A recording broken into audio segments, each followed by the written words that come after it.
বিসমিল্লাহির রহমানির রহিম। মাননীয় সংসদ সদস্যবৃন্দ, আসসালামু আলাইকুম। ফ্যাসিবাদের নির্মমতার শিকার অসংখ্য মানুষের কান্না আর হাজারো প্রাণের আত্মত্যাগের মধ্যে দিয়ে অবশেষে আজ থেকে পুনরায় যাত্রা শুরু হতে যাচ্ছে জনগণের ভোটে জনগণের কাছে জবাবদিহিমূলক সত্যিকার অর্থে জনপ্রতিনিধিশীল জাতীয় সংসদ। বাংলাদেশের জাতীয় সংসদের রাজনীতির এই ঐতিহাসিক মুহূর্তে আমি আল্লাহর দরবারে শুকরিয়া জানাই, যার অশেষ রহমতে আমরা একটি ন্যায়ভিত্তিক গণতান্ত্রিক মানবিক বাংলাদেশ প্রতিষ্ঠার লক্ষ্যে যাত্রা শুরু করতে পেরেছি।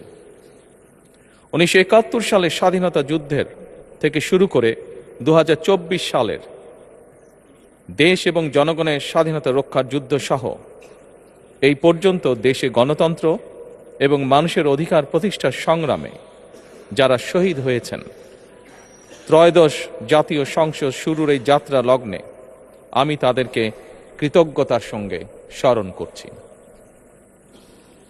এই আন্দোলন সংগ্রামে যেসব মায়েরা তাদের সন্তান হারিয়েছেন, যেসব সন্তানেরা তাদের প্রিয়জন হারিয়েছেন, যেসব পরিবার তাদের সন্তান স্বজন হারিয়েছেন, যেসব আহত মানুষকে তাদের স্বাচ্ছন্দ্যের জীবন হারাতে হয়েছে, যেসব মানুষগুলো নির্যাতন, নিপীড়ন, রাজনৈতিক হয়রানি কিংবা মিথ্যে মামলা শিকার হয়ে সর্বস্ব হারিয়েছেন, আমি তাদের সকলের অবদানকেও কৃতজ্ঞতার সঙ্গে স্মরণ করছি। দেশের ছাত্র জনতা, কৃষক, শ্রমিক, শিক্ষক, কবি, সাহিত্যিক, সাংবাদিক, চিকিৎসক, প্রকৌশলী, আইনজীবী, কামার কুমার, জেলে তাঁতি, গাড়ি চালক, ব্যবসায়ী এবং সরকারি বেসরকারি চাকরিজীবী, গৃহিণী, সারা দেশে গণতান্ত্রিক রাজনৈতিক দলের নেতা কর্মী সমর্থক তথা সর্বস্তরের সকল শ্রেণী পেশার মানুষ যাদেরকে গুম, খুন, হত্যা, নির্যাতন, নিপীড়ন, মিথ্যা হামলা মামলা কিংবা জীবন্ত মানুষের কবরস্থান তুল্য বর্বর বন্দিশালা, আয়নাঘর, কোনো কিছু দিয়েই যাদের গণতান্ত্রিক আকাঙ্ক্ষাকে রুখে দেওয়া যায়নি, যাদের সাহসী ভূমিকায় দেশে পুনরায় গণতন্ত্র ফিরে এসেছে, আমি ত্রয়োদশ জাতীয় সংসদের এই যাত্রা লগ্নে দেশের স্বাধীনতা প্রিয় গণতান্ত্রিক আমি বীর ছাত্র জনতাকে জানাই অভিনন্দন।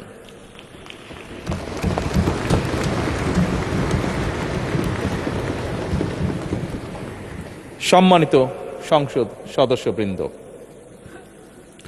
দেশনেত্রী মরহুমা বেগম খালেদা জিয়া জনগণের অধিকার প্রতিষ্ঠায় দেশে সংসদীয় গণতন্ত্র প্রতিষ্ঠা করেছিলেন, সংসদীয় গণতন্ত্রকে প্রাতিষ্ঠানিক রূপ দিয়েছিলেন। সেই গণতন্ত্রকে প্রহসনের রূপ দিয়ে জাতীয় সংসদকে হাস্যরসের খোরাকে পরিণত করা হয়েছিল। দেশে তাবিদারি শাসন শোষণ কায়েম করা হয়েছিল। দেশে সংসদীয় গণতন্ত্র এবং জনগণের অধিকার পুনঃপ্রতিষ্ঠা করার জন্য দেশনেত্রী বেগম খালেদা জিয়া জীবনের শেষ দিন পর্যন্ত লড়াই করেছেন। জীবনে কখনোই স্বৈরাচার কিংবা ফ্যাসিবাদের সঙ্গে আপোষ করেননি। দেশে আজ থেকে আবারও সেই কাঙ্ক্ষিত সংসদীয় গণতন্ত্রের যাত্রা শুরু হলো, আলহামদুলিল্লাহ।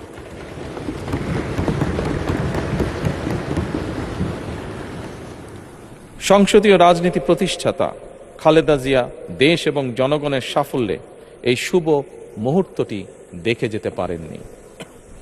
আজ তাই এই জাতীয় সংসদে দাঁড়িয়ে আমরা দেশ এবং জনগণের স্বার্থে আপসীর নেতৃত্ব, ব্যক্তিত্ব, স্মরণীয়, বরণীয়, অনুকরণীয় রাজনীতিবিদ মরহুমা খালেদা জিয়াকে গভীর শ্রদ্ধার সঙ্গে স্মরণ করছি।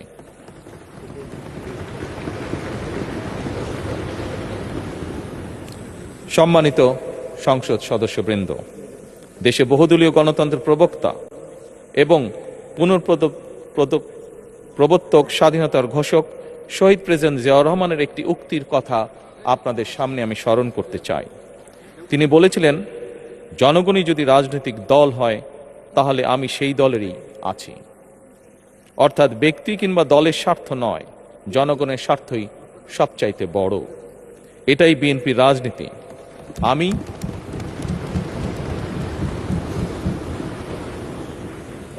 আমি প্রথমবারের মতন বাংলাদেশ জাতীয়তাবাদী দল বিএনপি থেকে জাতীয় সংসদ সদস্য নির্বাচিত হয়েছি। জাতীয় সংসদের সংসদীয় দলের নেতা নির্বাচিত হয়েছি। জাতীয় সংসদে দলের প্রতিনিধিত্ব করলেও প্রধানমন্ত্রী হিসাবে আমি এই জাতীয় সংসদে দেশের প্রতিনিধিত্ব করছি। দল, মত, ধর্ম, বর্ণ নির্বিশেষে দেশের জনগণের প্রতিনিধিত্ব করছি। আমার রাজনীতি দেশ এবং জনগণের স্বার্থ রক্ষা করার রাজনীতি। বিএনপির রাজনীতি জনগণের জীবন মান উন্নয়ন এবং স্বনির্ভর বাংলাদেশ গড়ার রাজনীতি।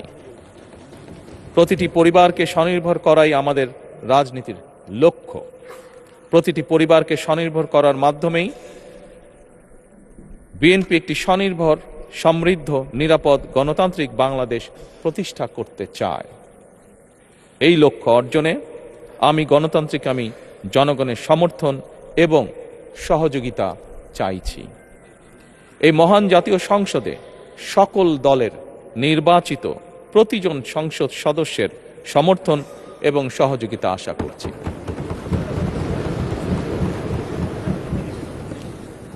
সম্মানিত সংসদ সদস্যবৃন্দ, আমি বিশ্বাস করি আমাদের দল কিংবা মত কিংবা কর্মসূচি ভিন্ন হতে পারে, কিন্তু তাবেদার মুক্ত, ফ্যাসিবাদ মুক্ত একটি স্বাধীন, সার্বভৌম, নিরাপদ, স্বনির্ভর বাংলাদেশ প্রতিষ্ঠায় আমাদের মধ্যে কোনো বিরোধ থাকতে পারে না, বিরোধ নেই। জাতীয় সংসদকে জাতীয় কর্মকাণ্ডের কেন্দ্রবিন্দু না করে বিতাড়িত ফ্যাসিস্ট সরকার জাতীয় সংসদকে অকার্যকর করে ফেলেছিল। আমরা এই মহান জাতীয় সংসদকে সকল যুক্তি, তর্ক আর জাতীয় সমস্যা সমাধানের কেন্দ্রবিন্দুতে পরিণত করতে চাই।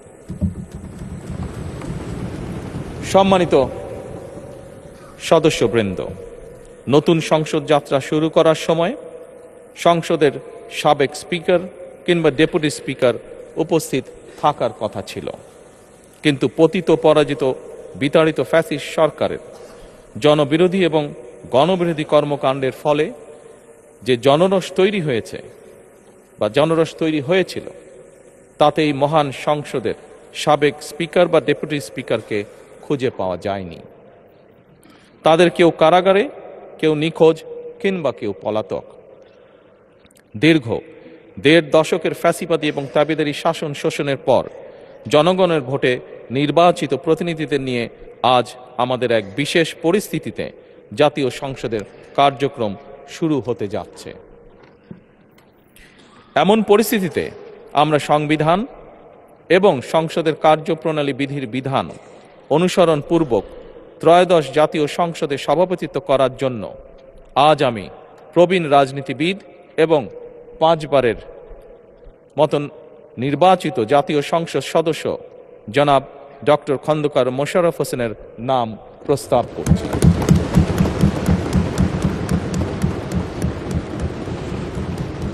সম্মানিত সংসদ সদস্যবৃন্দ, আমাদের সংসদীয় রীতিনীতির ইতিহাসে এই ধরনের পরিপ্রেক্ষিত নজিরবিহীন নয়। 1973 সালে তৎকালীন প্রধানমন্ত্রী মরহুম শেখ মুজিবুর রহমান ওই সংসদের সদস্য মাওলানা আব্দুর রশিদ তর্কবাদীশের নাম প্রস্তাব করেছিলেন এবং তার সভাপতিত্বে বাংলাদেশের প্রথম সংসদের প্রথম অধিবেশন শুরু হয়েছিল। আমি জাতীয় সংসদের সকল সম্মানিত সদস্যকে স্বাগত এবং ধন্যবাদ জানাই। আল্লাহ হাফেজ। বাংলাদেশ জিন্দাবাদ।